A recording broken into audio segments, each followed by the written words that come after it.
আমরা যখনই নির্বাচনের কথা বলতে চাই তখন কিছু কিছু মানুষ আছে বলে আরে বিএনপি শুধু নির্বাচন করে। নির্বাচনই তো করবো, কারণ সমস্ত সংগ্রাম তো আমাদের হচ্ছে নির্বাচনের জন্য। এবং সেই নির্বাচনের মধ্য দিয়ে আমরা যদি একটা সরকার গঠন করতে পারি, তাহলে আমরা জনগণের কাছে যে প্রতিজ্ঞা করেছি 31 দফা, যার মধ্যে দেশটাকে সুন্দর একটা দেশ তৈরি করবার কথা বলা হচ্ছে, সেই 31 দফাকে আমরা বাস্তবায়িত করতে পারি। যে আল্লাহ তাআলার শেষ রহমতে আমার কাছে মনে হয় আল্লাহ তাআলার যে অলৌকিক শক্তি, তার মাধ্যমে তিনি হঠাৎ করে একদিন হাসিনাকে যেন গুম করে দিলেন।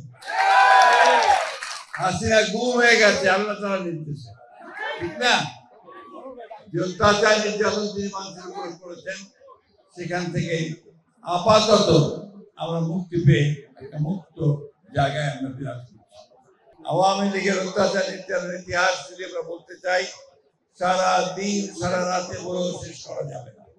সুতরাং আমরা মনে করি আল্লাহ তাআলার কাছে শুকরিয়া আদায় করতে চাই যে আল্লাহ তাআলা এই ভয়াবহ একটা মনস্টার, বাংলায় বললে যাকে বলা হয় ডাইনি, তার হাত থেকে মানুষকে আল্লাহ তাআলা রক্ষা করেছেন, রেহাই দিয়েছেন, তাই না?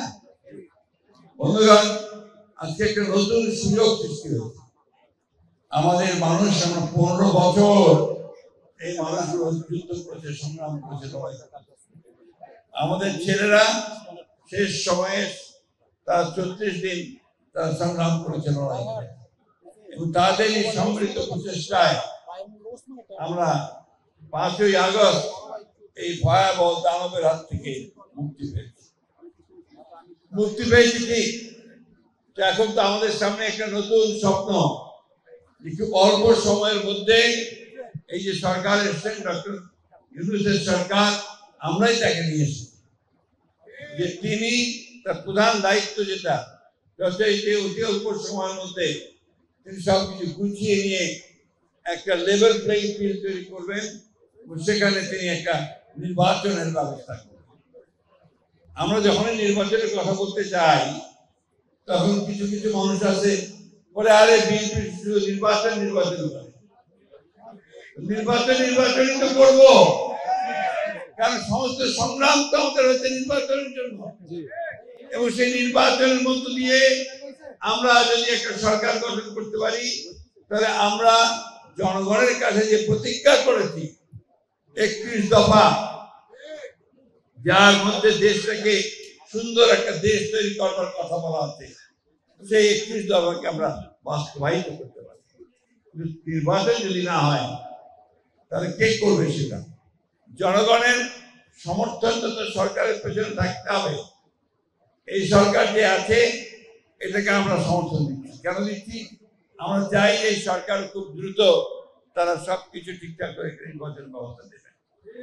তার মানে এই না যারা অনির্দিষ্ট কালের জন্য সংস্কার করবেন আর নির্বাচন হবে না, জনগণ তার প্রতিনিধি পাবে না, জনগণ তার নির্বাচিত প্রতিনিধি দেশ চালাতে পারবে না।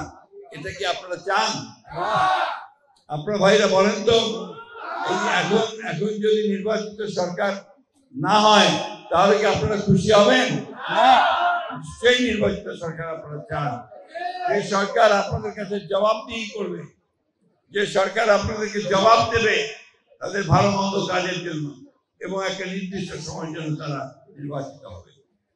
আমার দুঃখ হয় কিছু কিছু মানুষ, তারা আপনাদের যে সোশ্যাল মিডিয়া, সমাজ মাধ্যম,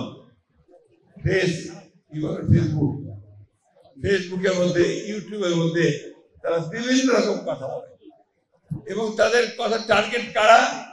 তাদের টার্গেট হচ্ছে বিএনপি। কেন? তারা জানে যে নির্বাচন যদি হয় তাহলে বিএনপি বিপুল সংখ্যা গরিষ্ঠতায় নির্বাচন হবে। সুতরাং এই দেশে একটা বিশৃঙ্খলা সৃষ্টি করা, একটা নৈরাজ্য সৃষ্টি করা, একটা এমন অবস্থা তৈরি করা যাতে করে এখানে নির্বাচন পিছিয়ে যায়। আমি এই কথাগুলো বলছি এই জন্য যে আমরা খুব কষ্ট পাই, যারা আমরা এই 15 বছর ধরে সংগ্রাম করলাম, আমরা লড়াই করলাম, আমাদের এই ভাইয়েরা, ছেলেরা, মেয়েরা, এমনকি আমাদের মা বোনেরা পর্যন্ত কেউ বাদ পায় না, তাদেরকেও ছেড়ে যেতে হয়েছে, আমাদের বন্ধুদেরকেও ছেড়ে যেতে হয়েছে। আমরা লড়াই করেছি কিন্তু একটা মাত্র কারণে, একটা সুখী, সুন্দর, সমৃদ্ধ বাংলাদেশ করেছি।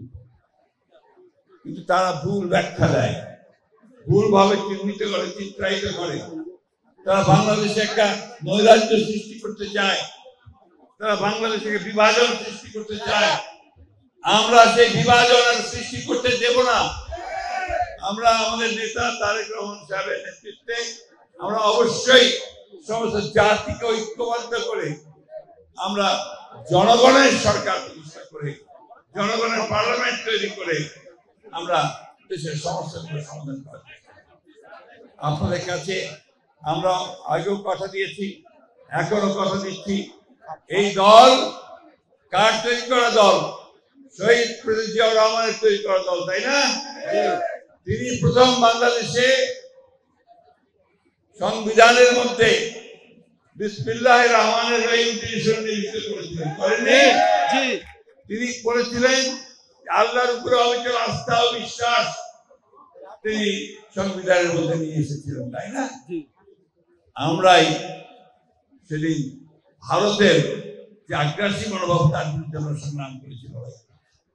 আমরাই তিস্তা নদীর পানির জন্য সংগ্রাম করেছি, লড়াই করেছি। শুধু তাই নয়, তিস্তা নদীর তীরে গিয়ে আমরা সেখানে প্রোগ্রাম করেছি জনগণকে সঙ্গে নিয়ে। বন্ধুগণ, ফারাক্কার পানি আমরা আদায় করেছি। এই বিএনপি সমস্ত পরিবর্তন এনেছে, সংস্কার যা কিছু আনার বিএনপি এনেছে।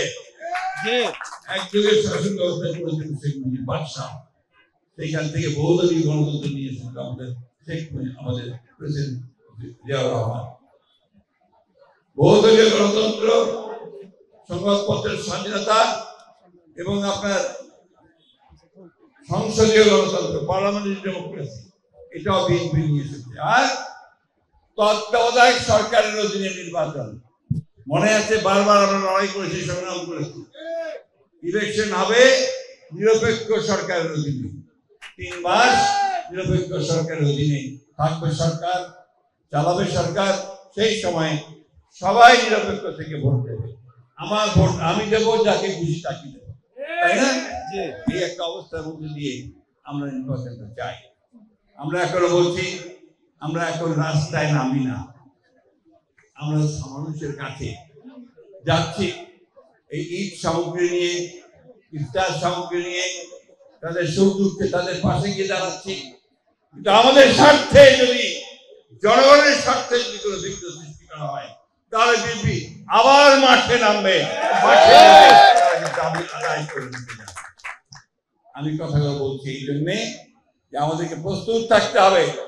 ষড়যন্ত্র হচ্ছে, চক্রান্ত হচ্ছে দেশে বিদেশে, আপনাদেরকে আবার আপনার ভোটের অধিকার থেকে বঞ্চিত করবার জন্য। আমরা সেটা হতে দেব না।